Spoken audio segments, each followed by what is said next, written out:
Our friend from Lignet.com, Fred Fleitz, joins us to give us an analysis. Fred, we thank you for Skyping in this morning from Washington.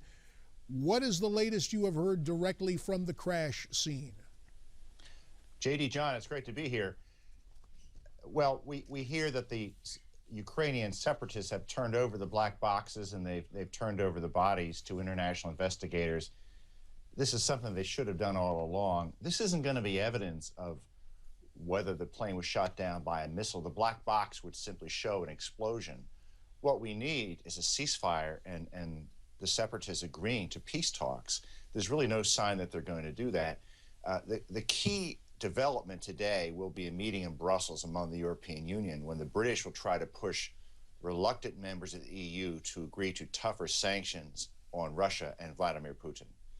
And we've heard from the British Prime Minister, his manner of speech in this has sounded almost Churchillian compared to the rest of the world. David Cameron calling out Vladimir Putin. We have not seen the same type of verbal condemnation coming from our own president. Fred, in terms of the courtroom of public opinion, how important is it for President Obama to weigh in strongly about this in the fashion that Prime Minister Cameron did?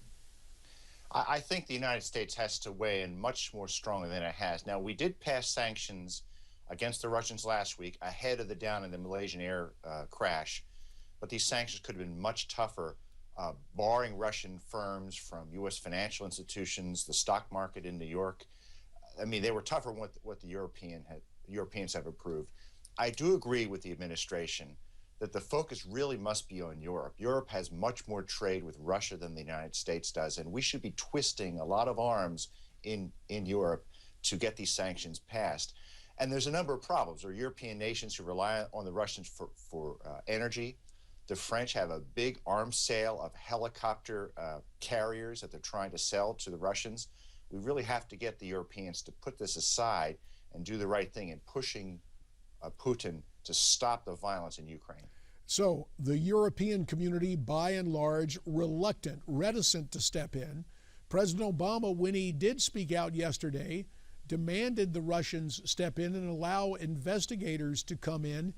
Did our president's pronouncement yesterday and his statement have some impact in allowing the different groups to come in and have access now to the bodies and all of that that's going on? I think our pressure and European pressure did have an effect to convince the separatists to start cooperating with international investigators. I think Putin was feeling the heat to some extent.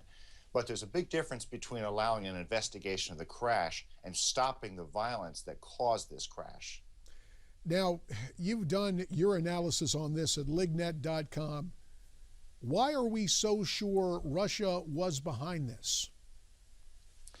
The evidence is circumstantial, but it's pretty overwhelming. This apparently was an SA-11 radar-guided missile.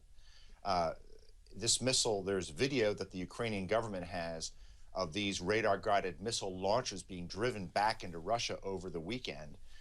This is a missile system that apparently was provided to the Ukrainian separatists by the Russian government. Secretary Kerry said over the weekend the United States is certain that the Russian government provided the separatists training on how to run this system. And we also know that Putin is providing other heavy weapons to the separatists to destabilize this country. We don't have a smoking gun yet, JD, but I think the evidence, the circumstantial evidence, is pretty overwhelming. Well, in the battle for public opinion within Mother Russia, President Putin has his propagandist hard at work. Russia steadfast in the denial of their involvement. Yesterday, putting up an elaborate defense. In fact, having the presentation from the Defense Ministry suggesting that a Ukrainian fighter plane or missile systems could have been involved. Is this being swallowed by the people in Russia? I think it probably is. And it's just appalling, the shameless things that Putin has said. He originally, right after this attack, he blamed the Ukrainian government, saying that if they had negotiated with the separatists, this wouldn't have happened. Putin is basically providing cover for the separatists to continue their battle, which could result in more outrageous incidents like the down in the Malaysian air jet. Well, we take a look at this. Our response, at least an unnamed U.S. official, said yesterday the Russian government has a propaganda machine second to none, as these latest conspiracy theories demonstrate. Now, apparently, their airwaves have been just filled with the conspiracy theories, as you mentioned. Will it remain that way? Very intense media bombardment or hyperspin to the Russians from the Russian government?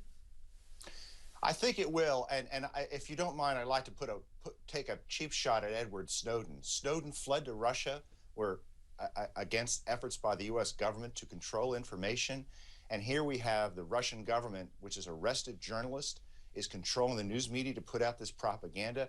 I don't know if you heard that in RT, or Russia Today, journalist resigned yesterday because she refused to parrot the propaganda line of the Russian government in their English language broadcasts. I mean, this is simply the way Putin operates. He's a former KGB officer. He's controlling the media to promote Russian propaganda. Well, you mentioned Edward Snowden, and perhaps it's time to see some leaks of some Russian secrets, although given his current residence and political asylum in Russia, I guess that we have to remain fairly skeptical about that. I think that's right. With reference to Vladimir Putin and his background in the intelligence community, as a KGB agent, as one who said that in his mind, the end of the Cold War and the dissolution of the USSR was an incredible tragedy and a setback for the world. How close is Putin to reassembling at least some semblance of a neo-Soviet Union? I think he's pretty far from setting up anything similar to the Soviet Union, but he is trying to set up an association of former Soviet states. He's had some limited success. He wanted Ukraine to be part of that. That's not going to happen right now. And I think one reason that he's not backing down in Ukraine is that it is a matter of saving face. If he was to back down and to basically cut off the separatists, this might undermine his efforts to unite other pro-Russian groups in other former Soviet states in an alliance with Russia. Fred, back to the whole notion of economic sanctions. You spoke earlier of the reticence of many countries in Europe to move more aggressively in form of sanctions. There has been talk here in the United States of going even further with American economic sanctions or some sort of action. Congressman Peter King went so far as to suggest that commercial flights between Moscow or other Russian airports and the United States be stopped. When you look to the skies and beyond, we have that ongoing effort with the Russians in the International Space Station. In fact, now our only ride to the space station comes courtesy of the Russian Federation. So is the fact that we are too intertwined with the Russians causing us problems in terms of taking much more decisive action than we might have originally? I think the risk of Russian retaliation to sanctions is very real. There's the space station.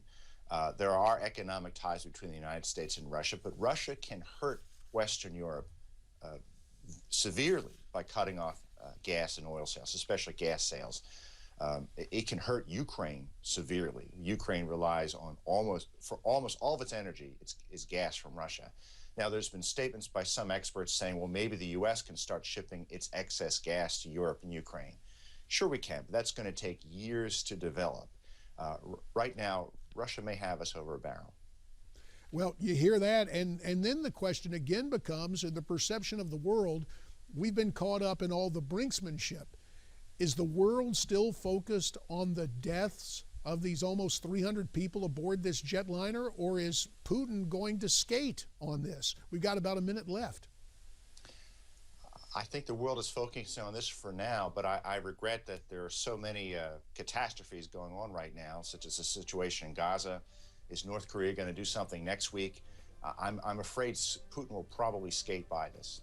And certainly challenges internationally with Israel and Hamas, and back here at home on our own southern border. Fred Fleitz, Chief Analyst for Lignet. We thank you very much for your time and your input today, and we look forward to our next visit.